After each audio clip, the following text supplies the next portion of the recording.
This project together. John had to end up working late, so we're here to hang out together, okay? I had dried some flowers.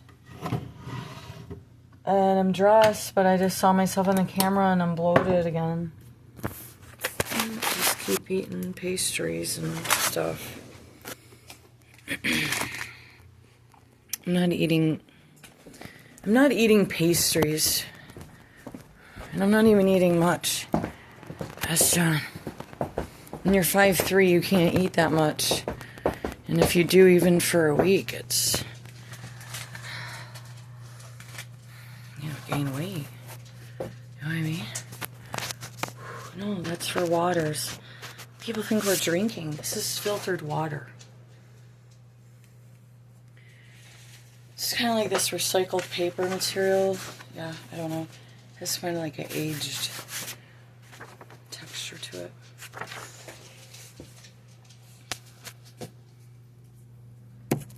Oh yeah, that's what we want to do, is see your belly. No, you don't, so. Alrighty then, let's see here. What can we do to suck it in, baby chin? Alright, so I pressed a daisy. It was been the night where we had to help the car, but it seemed kind of planted. And I was like, did they think I was still allergic to daisies? I don't think I am, but we'll see. So I saved one. Let's put the spotlight on.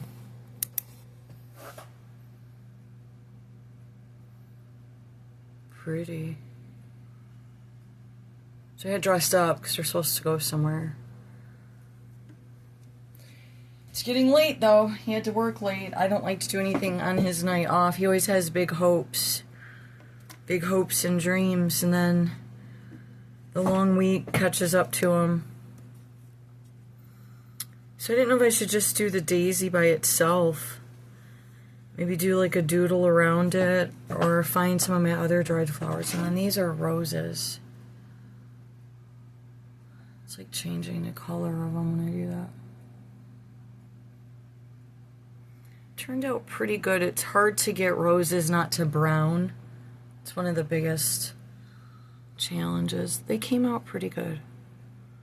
Yeah. Yeah, they did, Heather. Now, this is something that the woman that raised me did technically teach me or encourage, was drying flowers. So let's give the poor woman that. Okay.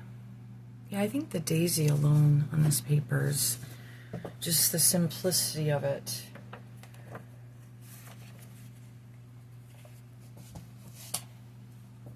Let's try it without that on. So I had some interesting news to share, and I think most would say, yeah, run, go for it, do it. And are we missing something here? I mean, these are some pretty wild times with the big corporations and stuff, right? It's always a big time with the big, we call them the big three. Is that everywhere that it's called that? And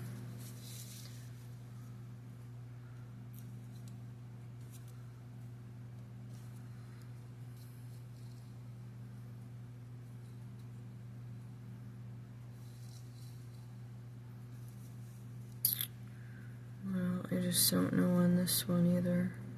I'm gonna go with this, but John was offered this job. We both, like, at first, it's out of state, just across the border. Ohio. But it's the big three. And we're both like, I don't know, you know, notoriously, something's always going wild with the big three, and then like all the downsizing, and people are more like numbers, and it's hard to get away from that. Push, numbers. The cars are plastic. They're all digital. CNC machine mechanic. I mean, are we messing something up here? Like, I saw dark around it. want to really get into the details, but I saw like kind of the too good to be true type of thing, and then you get into it and you're like wishing you were back at your old place, which he could do, okay?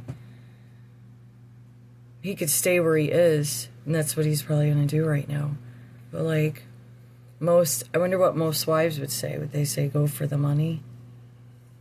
But I'm thinking more of mental and physical health. He's already worked a long life with CNC and machine work and all this. And he knows this place. He has friends where he is. He's good with the boss. The boss is good with him. He's let him have this time off. There's been no threats.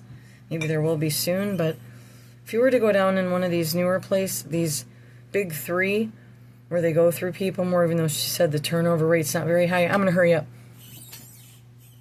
There's union, and he knows what happens with the union. And there's people that don't work, and they pull the rest down, and there's always a bunch of commotion and drama in factories like that. He don't work in a factory like that. He works in a small fabrication shop. It's big, but what I'm saying is it's more quaint compared to the industry of steel. Okay?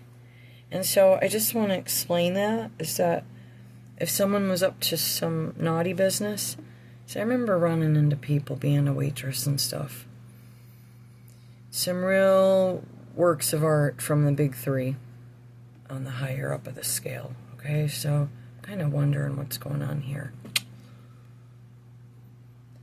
But that just shows how in tune me and my husband are, because we were at first going to be like, yeah, I'm going to brag for a minute. Because there's been a lot of judgments about us. We've heard them, a lot of them. We came to those conclusions on our own. And being the good little wife I am, 20-some bucks more an hour is quite tantalizing, but at what cost? What cost of dignity, maybe autonomy, maybe friendships? Forever gone, or not gone, but like, whatever. I'm not talking like a ton of friendships, but I visited his work with him when he wasn't working and people were there, and they're a family. They're a family. And I think that's hard to come by.